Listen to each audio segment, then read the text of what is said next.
Hi hello welcome to post 16. నేను మీ మురళీ రాపల్లి. అతుల్ సుభాష్ ఈ పేరు ప్రస్తుతానికి ఇండియాలో తెలియని వారంటూ ఎవరు లేరు. తను ఎంతో ఇష్టపడి చేసుకున్న భార్య తన పైన కేసు పెట్టి గత 4 సంవత్సరాలుగా తనని ఫైనాన్షియల్గా, మానసికంగా అనేక విధాలుగా ఇబ్బందులకు గురి చేసినటువంటి కుటుంబ కథా చిత్రం ఇది. 498 ఇది ఒక అద్భుతమైన కేసు. ఎవరైతే ఆడపిల్లలు గతంలో అత్త మామల దగ్గర కట్నం కోసం వేధింపులకు గురై హత్యలకు గురయ్యారో వాళ్ళందరికీ తోడుగా ఉండటం కోసం చేసినటువంటి ఒక అద్భుతమైన చట్టం. దీంట్లో చాలా పవర్స్ అమ్మాయిలకి ఇచ్చారు. వారు ఏది చెబితే అదే నిజం. వారు ఎవరి వైపు వేలు చూపించి వీరే చేశారంటే వాళ్ళని తీసుకెళ్లి ఇమ్మీడియట్ గా జైల్లో వేసేవారు. అయితే 1983 కాలంలో ఇది బాగా ప్రాచుర్యం పొందినటువంటి కేసులు ఇటువంటివి. ఎందుకంటే అత్తమామల వరకట్నం కోసం ఆడపిల్లల్ని ఇబ్బందులు పెట్టేవారనేసి, కొట్టేవారనేసి, భర్తలు పెట్రోల్ పోసి సజీవంగా దహనం చేసేవారంటూ అనేక విధాలుగా అప్పట్లో కేసులు వస్తూ ఉండేవి. అటువంటి దురాఘాతాల నుంచి ఆడవాళ్ళకి రక్షణ కల్పించడానికి చేసిందే ఈ 498A సెక్షన్. దీంట్లో అత్తమామలు కానీ, మామ ఆడపడుచులు కానీ, భర్త కానీ ఎవరైనా ఇటువంటి విధంగానైనా ఒక వివాహితను ఇబ్బంది పెట్టినట్లయితే వారికి పూర్తిగా రక్షణ కల్పించేందుకు ఈ చట్టం తయారు చేయబడింది. కానీ రాను రాను ఈ చట్టాన్ని స్వార్థపూరితమైనటువంటి ఆడవారు ధనార్జనకు మూల ఆయుధంగా వాడుకుంటూ ఉన్నారు. పెళ్లి చేసుకోవటం, భర్త ఎట్లా అని అబద్ధాలు చెప్పటం, కోర్టులో కేసు వేయటం, దొరికినంత దోచుకోవటం, రూపాయి దగ్గర నుంచి మొదలుపెట్టి 3-4 కోట్ల వరకు అల్మనీ అంటూ, అదంటూ, మెయింటెనెన్స్ అంటూ ఇబ్బందులు పెడతాం. నానా విధాల డబ్బులు లాగే ప్రయత్నాలు చేయటాలు జరుగుతూనే ఉన్నాయి. అసలు 498A పెట్టగానే పోలీసులు ఎటువంటి ఆలోచన లేకుండా ఆ కుటుంబ సభ్యుల్ని, భర్తను, భార్యను, పిల్లల్ని అరెస్ట్ చేసి జైల్లో పెడతాం జరుగుతుంది. కానీ రాను కొన్ని సంవత్సరాల క్రితం ఇది కరెక్ట్ కాదు అంటూ అత్త మామలను, ఆడపడుచులను ఎగ్జంప్షన్ ఇస్తూ అరెస్ట్ చేయొద్దు అని చెప్పింది. తర్వాత భర్తను కూడా అరెస్ట్ చేయొద్దు, ఇందులో నిజాలు ఏంటో తెలుసుకున్న తర్వాతే ముందుకు వెళ్ళండి అంటూ సూచనలు ఇవ్వడం జరిగింది.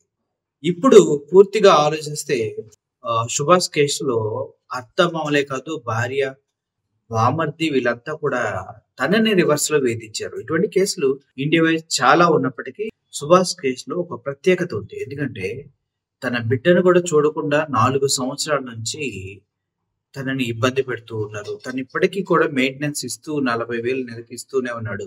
అయినా కూడా ఇంకా మాకు 3 కోట్లు కావాలంటూ వాళ్ళు కోర్టులో కేసు వేయటం, 8 రకాల కేసులు వేశారు. ఆ 8 రకాల కేసులు తీయాలంటే నువ్వు చచ్చినట్టు మాకు డబ్బులు ఇవ్వాల్సిందే, లేకపోతే నువ్వు ఇలా తిరుగుతూనే ఉండాలి. చివరికి నువ్వు చచ్చిపోయినా కూడా నేను మేము వదిలిపెట్టాం. మీ నాన్న దగ్గరికి వెళ్ళి మా కోడలకి, మనవడికి రావాల్సిన ఆస్తిని కోర్టులో వేసి చట్ట ప్రకారం మళ్ళీ తీసేసుకుంటే లాగా అనేక విధాలుగా తనని బాధ పెట్టి టార్చర్ చేసి చివరికి జడ్జి కూడా తనని ఇబ్బందులకు గురి చేసి చివరికి తన బలవన్మరణానికి గురయ్యేలా చేశారు. తను చనిపోతూ తీసిన వీడియో దేశవ్యాప్తంగా వైరల్ అయిన 40 పేజీల లెటర్లో ఎన్నో అర్థాలు దాగి ఉన్నా ఇప్పటికీ కూడా ఈ 498ని అలాగే కంటిన్యూ చేస్తున్న కోర్టుల్ని ఏమనాలి అనేది ఒకసారి ప్రజలంతా ప్రశ్నిస్తున్నటువంటి విషయం. ఎందుకంటే ఇది తప్పుడుగా వెళ్తూ ఉంది. ఆడవాళ్ళు ప్రతీకారం తీర్చుకోవడానికి, ధనార్జన కోసం, అట్ ద సేమ్ టైం వాళ్ళ కుటుంబం మొత్తాన్ని వేధించటం కోసం వాడుతున్నారని తెలిసినప్పటికీ కూడా దీన్ని సమూలంగా ఏ విధంగా కంట్రోల్ చేయాలనేది తెలియనటువంటి సిచ్యువేషన్.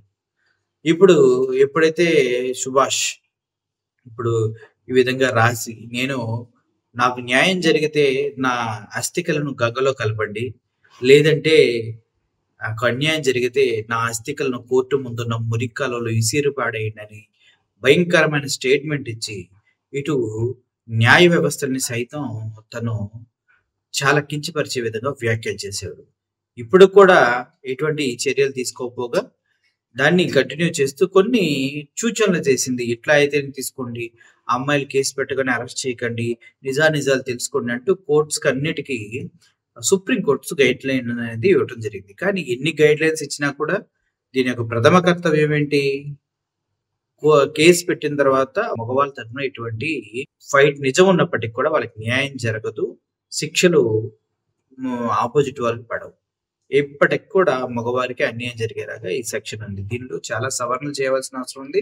ఇప్పుడున్న పరిస్థితులకి ఈ 498A సెక్షన్ అనేది అసలు సూటబుల్ కాదు. ఆడవారు దీన్ని చాలా మిస్యూజ్ చేస్తున్నారు.